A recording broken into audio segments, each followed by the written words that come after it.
দর্শক, নির্বাচন কমিশন থেকে আরো তথ্য জানতে সরাসরি যুক্ত হচ্ছে সহকর্মী রাশেদ রায়হানের সাথে। রাশেদ, ইসির সামনে এখন কি পরিস্থিতি, ছাত্রদল নেতারা কি বলছেন, আর আপিল শুনানির আজকে যেহেতু শেষ দিন, তো শেষ মুহূর্তের কি খবর আছে আপনার কাছে? কিছুক্ষণ আগেই নির্বাচন কমিশনে বিএনপির নির্বাচনী যে পরিচালনা কমিটি রয়েছে সেটির প্রধান নেতৃত্বে অর্থাৎ নজরুল ইসলাম খান, স্থায়ী কমিটির সদস্য যিনি, তার নেতৃত্বে বিএনপির মহাসচিব মির্জা ফখরুল ইসলাম আলমগীর সহ ৫ জন এসেছিলেন। তারা কিছুক্ষণ আগে গণমাধ্যমে কথা বলেছেন এবং নির্বাচন কমিশনের সুষ্ঠু ভোট আয়োজন করতে পারবে, কিন্তু তাদের কিছু পক্ষপাতদুষ্ট আচরণ রয়েছে যেগুলো বাদ দিতে হবে, এই ধরনের অভিযোগ তিনি করেছেন।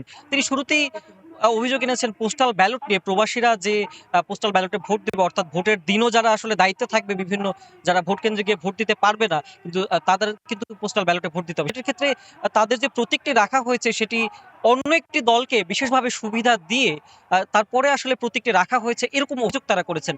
এবং তারা আবেদন জানিয়েছে নির্বাচন কমিশন যাতে এই যে পোস্টাল ভোট প্রদান করার যে ব্যালটটি রয়েছে সেখানে প্রতীকগুলো যাতে রিয়ারেঞ্জ করা হয়, অর্থাৎ সঠিকভাবে স্থাপন করা হয়, কোনো দলকে বিশেষ সুবিধা না দিয়ে। এছাড়াও ইসির অনেক সিনিয়র কর্মকর্তা তারা পক্ষপাতদুষ্ট আচরণ করছেন, একটি দলের পক্ষে কাজ করছেন, এরকম অভিযোগও মির্জা ফখরুল ইসলাম আলমগীর করেছেন।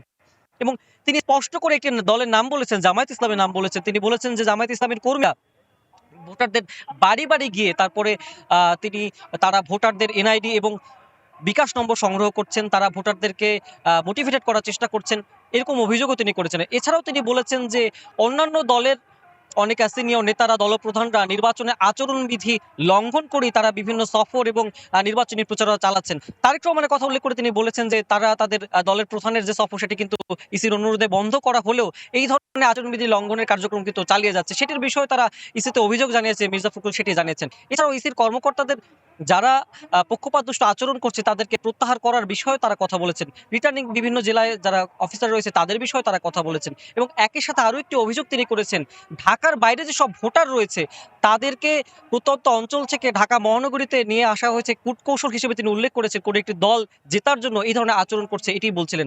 1842 জনের যে মনোনয়ন বৈধ ঘোষণা করা হয়েছিল, এরপরে যে 723 জনের অবৈধ ঘোষণা করা ছিল, সেটির প্রেক্ষিতে যে আপিল চলছিল 645টি নিয়ে, সেটির শেষ দিনে আজকে 65টি আপিল কিন্তু নিষ্পত্তি হওয়ার পথে রয়েছে। এবং দ্বৈত নাগরিকত্ব যে বিষয়টি রয়েছে সেটিতেও কিন্তু এখন পর্যন্ত কিন্তু শুনানি চলছে। এবং শুনানির সব কার্যক্রম শেষ হলে আনুষ্ঠানিকভাবে আমরা জানতে পারবো ঠিক কতজনের মনোনয়নপত্র, পুরো যে সংখ্যাটি রয়েছে পরিসংখ্যান কত, তাদের কতগুলো বাতিল করা হলো, কতগুলো মঞ্জুর করা হলো। এই ছিল নির্বাচন কমিশন থেকে আমার থেকে সবশেষ আপডেট। এবং ছাত্রদলের যেটি অবস্থান কর্মসূচি সেটিও কিন্তু আসলে রয়েছে। রাশেদ রায়হান, আপনাকে ধন্যবাদ।